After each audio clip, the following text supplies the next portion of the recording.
I get the fact that I quite like to leave a few, 100,000 or so to my daughters because I invest a lot of money in bringing the buggers up in the first.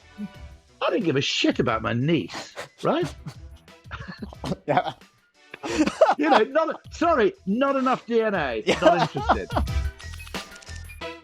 Hello and welcome to Reality Check. Less spin, more stats. I'm Michael Simmons, the Spectator's economics editor, and today I'm delighted to be joined by the Spectator's Wikiman columnist and advertising legend, Rory Sutherland. Hello, Rory. Thank you for joining Reality Check. Now, on the day we're recording this, the Treasury are in turmoil again because for weeks they've been heavily hinting that they're going to increase the rates of income tax. And now they say they won't. I'm reluctant to get too much into the detail of it because when this episode actually goes out into the wild in a few days' time, it'll probably have all changed again. But just to start, as an advertising man, what do you make of the Treasury's sort of advertising strategy for this budget?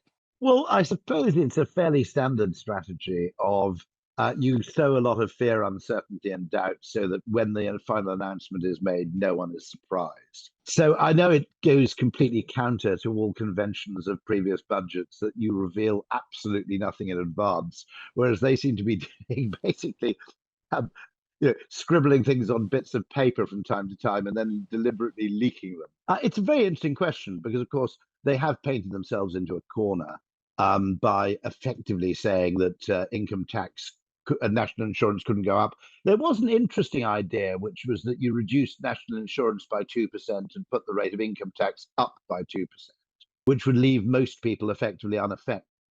The exceptions, I think, being pensioners and also, for example, buy-to-let landlords.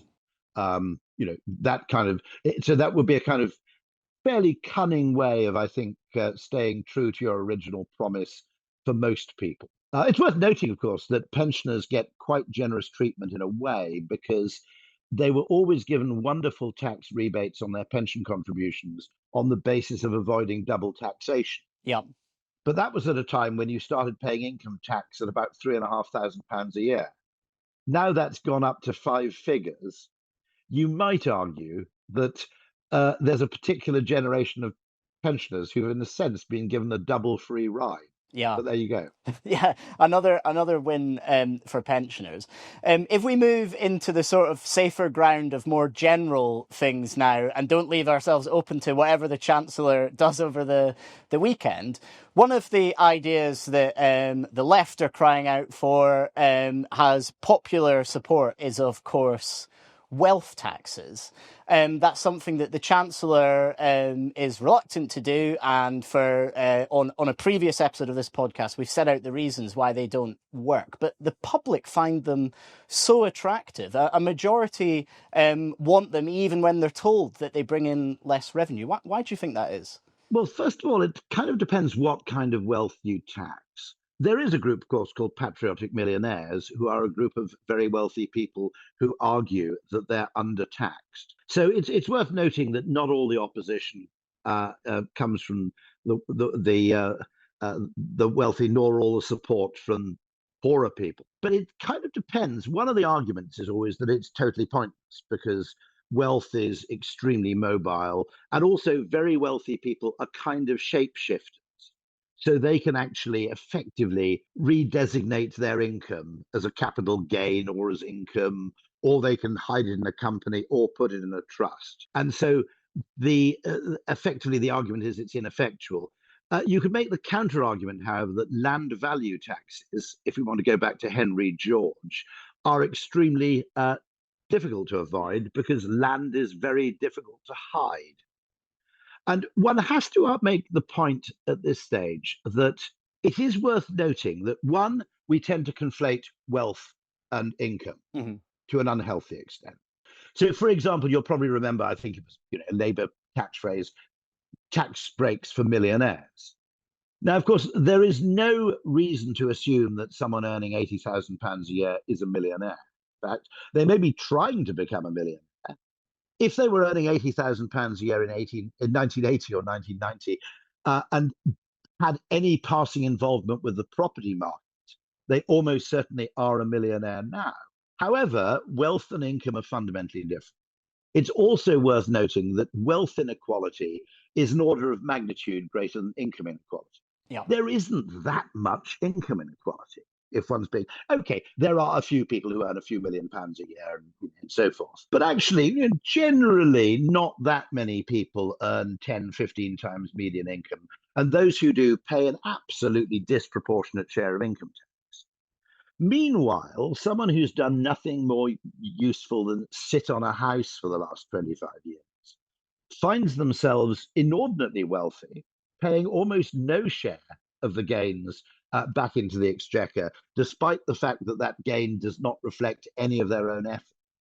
And yet we've created this idea that property is a kind of sanctified asset class.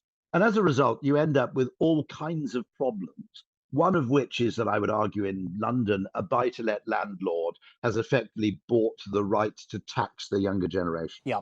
My daughter's 25, 24, actually. She spends a lot more in rent than she does in tax. Trust me, it's not the tax rate she pays that's the problem, it's the rent. And you create the problem that Eliza Furby points out, which is the creation of an inheritocracy, where what you do at work and how talented and clever you are and what contribution you make to the economy is more or less irrelevant by comparison with where your parents happened to buy a house in the 1970s. Yeah.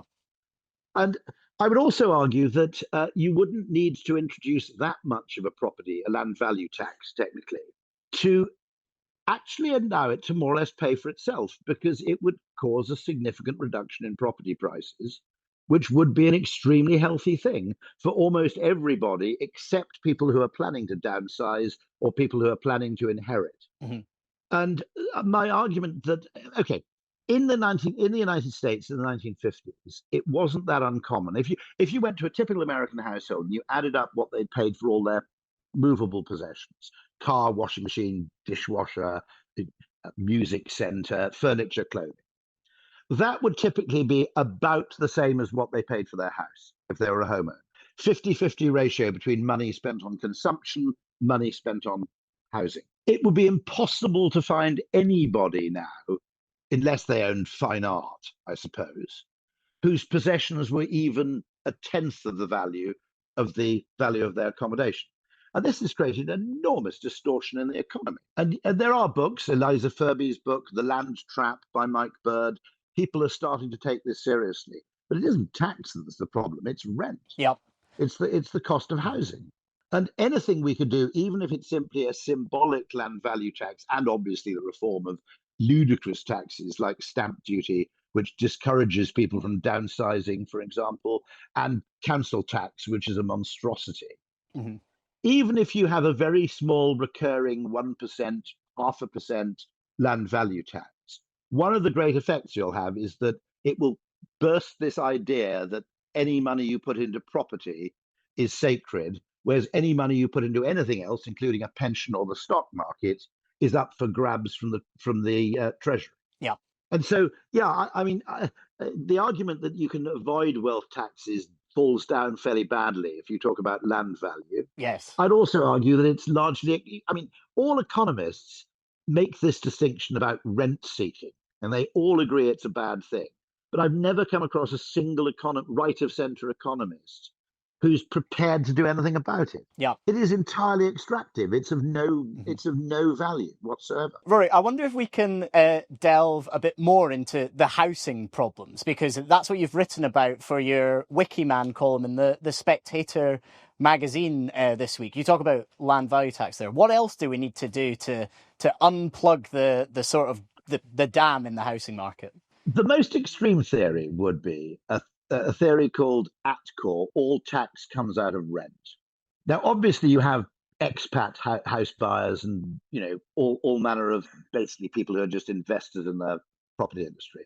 But that argument holds that in the long term, it doesn't make that much difference putting the tax rates up, because it causes corresponding downward pressure on rent, how much you pay in rent. So you end up paying a bit more to the government and a bit less to your buy-to-let landlord. Now, obviously, there's a lag between those two things, and those, and particularly rent is obviously going to be sticky. That's an extreme view. One of the things I would like to see as an advertising person is I would like to see less money going into housing and more money spent on creative forms of consumption. Yeah.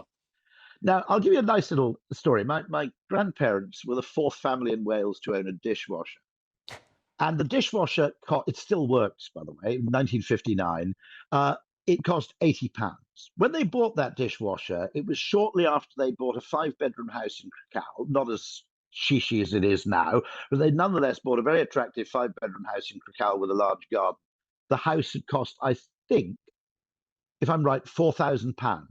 Now, the ratio of dishwasher to okay, if you extended that today, that would mean that even if you bought the most expensive Fisher and Paykel dual level dishwasher, at the same ratio, your house would cost about £80,000 to £90,000. So one of the things I don't understand is why companies like Unilever and Procter and Gamble and McDonald's and virtually everybody else don't support more redistribution of wealth towards people who might actually spend it. Yeah.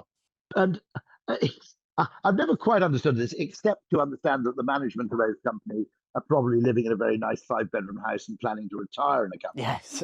But it seems to me this extraordinary Ponzi scheme we've created around housing as a completely sacrosanct asset class has itself contributed to monstrously high property prices, because I'm not quite sure the government won't raid my pension. I'm certainly not sure they won't raid, any other form of, savings or investment I might have.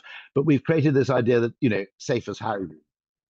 And that, as a consequence, has made housing just intolerably expensive.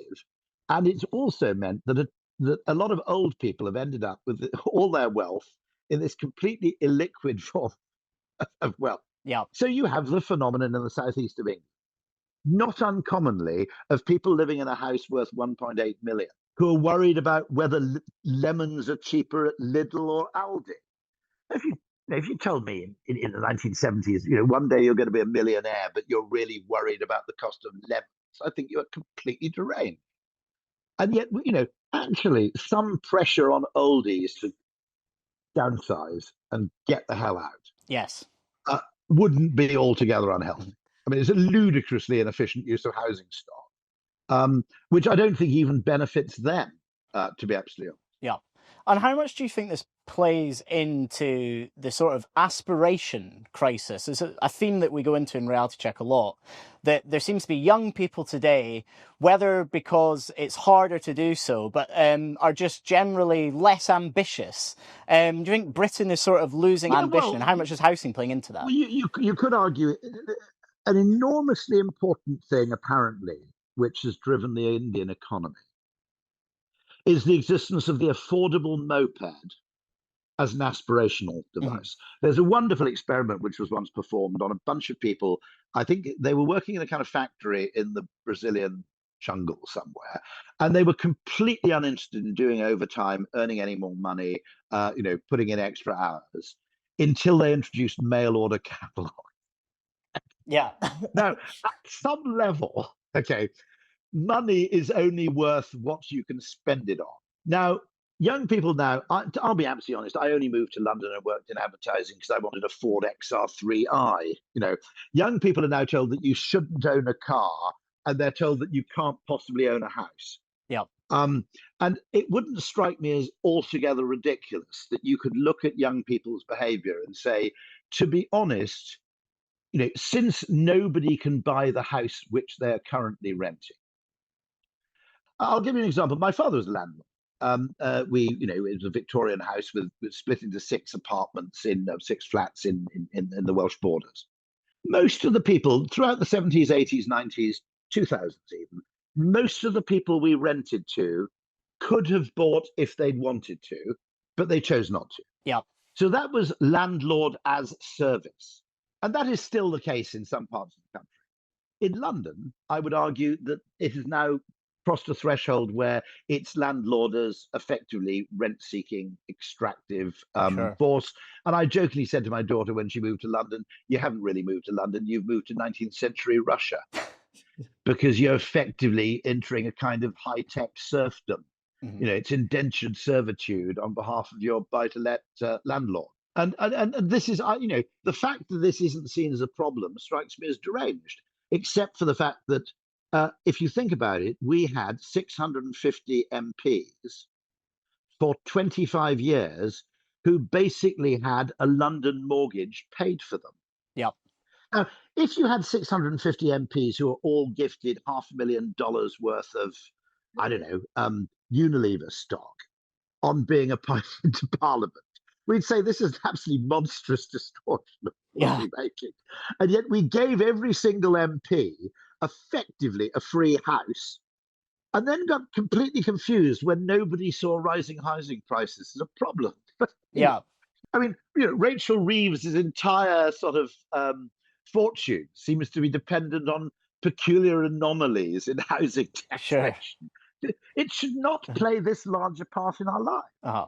I mean, it's also been exacerbated, I think, by, if I'm being absolutely candid, by growing female economic power within the family unit.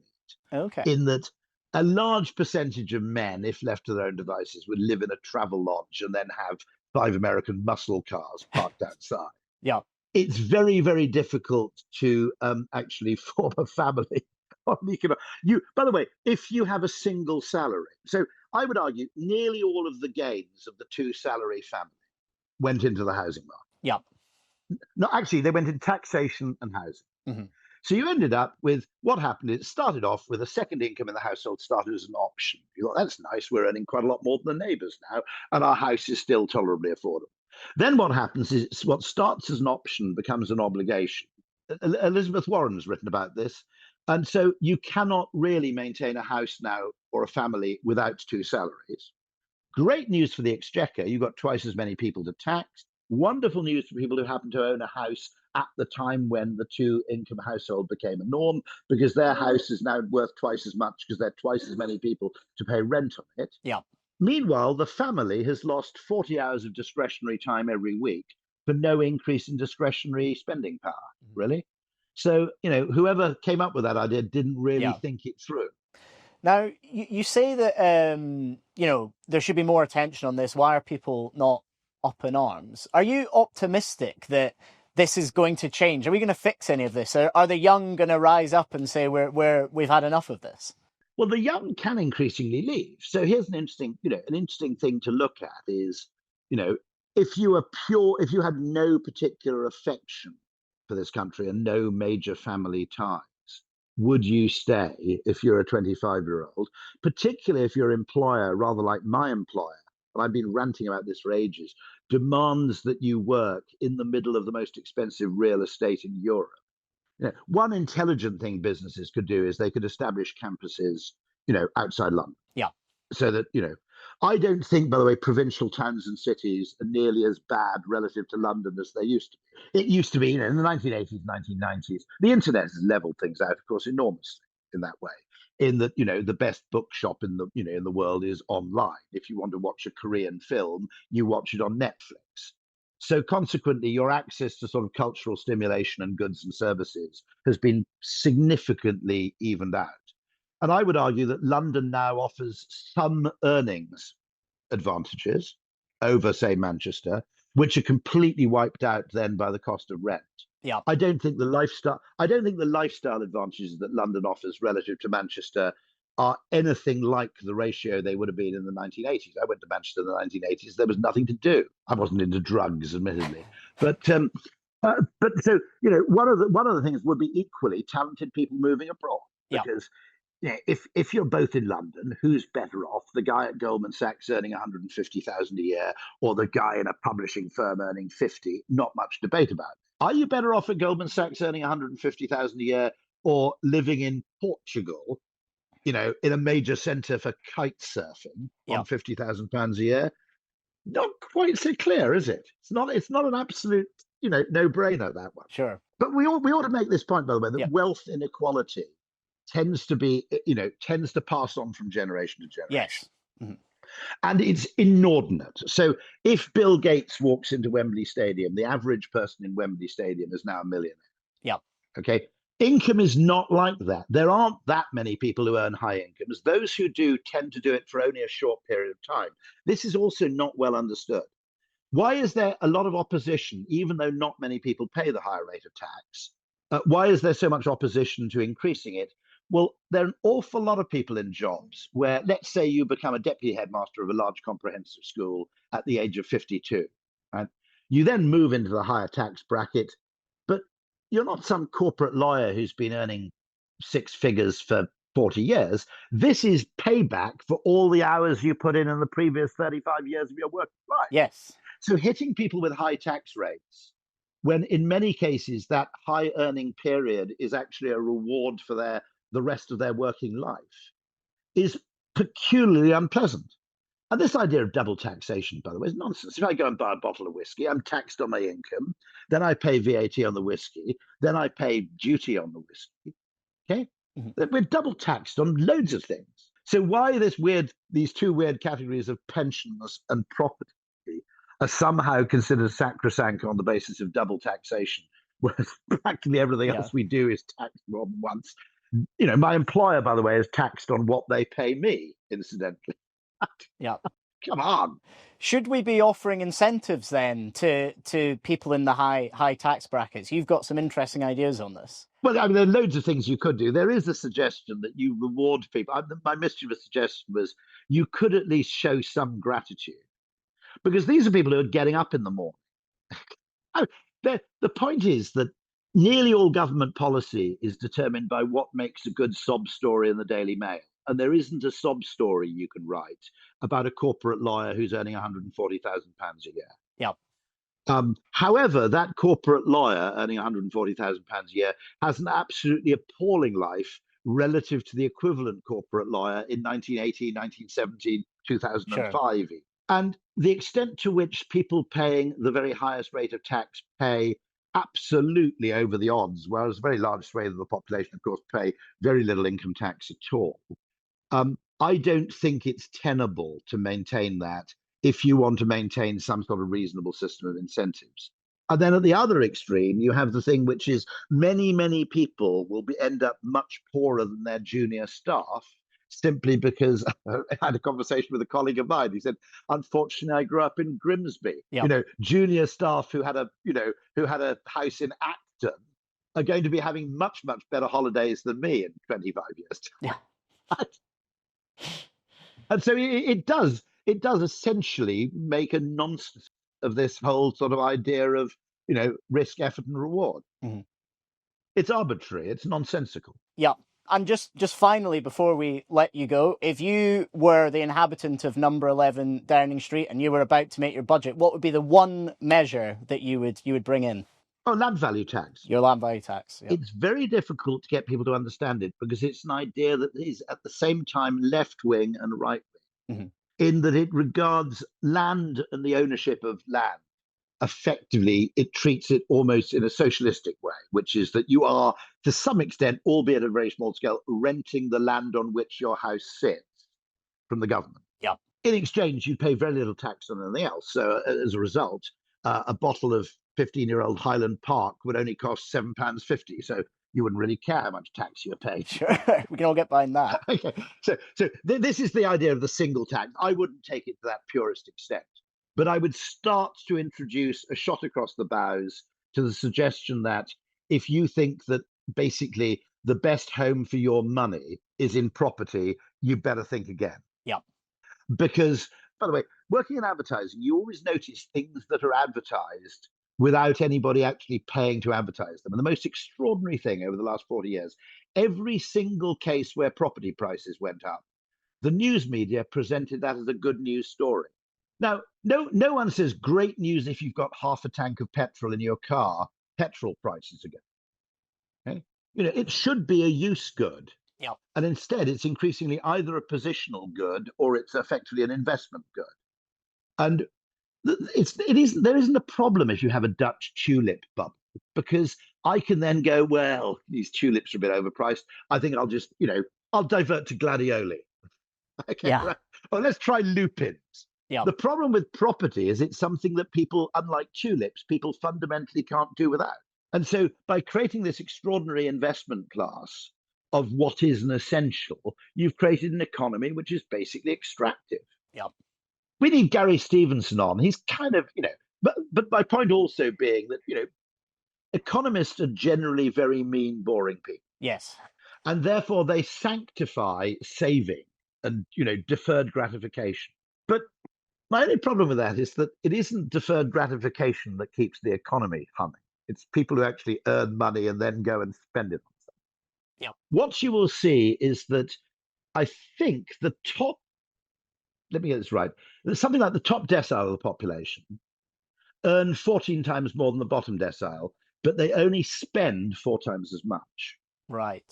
And so the rest of it, once you earn above a certain level, effectively it's now getting funneled into a ludicrous property Ponzi scheme, which fundamentally needs to be burst. Yep. And I would incidentally, I'd reduce tax on the higher rate of taxation, because I think the extent to which, a hardworking small percentage of the population are basically funding large numbers of people to do bugger all. And I include retirees in that as much. Oh, absolutely. People, okay, right. I mean, this sanctification of retirement is ridiculous. Okay. If I go and say, oh, I'd like to take 2 years off work and bum around Asia, people go, no, that's terribly awkward, Roy. You really can't do that. It's absolutely impossible. But if I leave it, if I then decide I'm going to leave work at 62 and bum around on a golf course, that's apparently completely marvelous and deserves nothing other than our own admiration. Yes. And so, there is this very, very strange thing about the extent to which saving, and you've effectively created a government that's gerontophile. It's not the paedophilia crisis in politics that's the problem. It's the gerontophile crisis, which is that you cannot do anything that disquiets pensioners in any shape or form. Now, just to be clear, okay, as well as having VAT for all pension, 100% VAT for pensioners on Saturdays and Sundays, what the hell are they doing shopping at the weekend? Right? They've had the rest of the week. Right? It's worth noting that although any pensioner can make a sob story in the Daily Mail, retirees every year in the UK spend 30 billion on leisure and travel.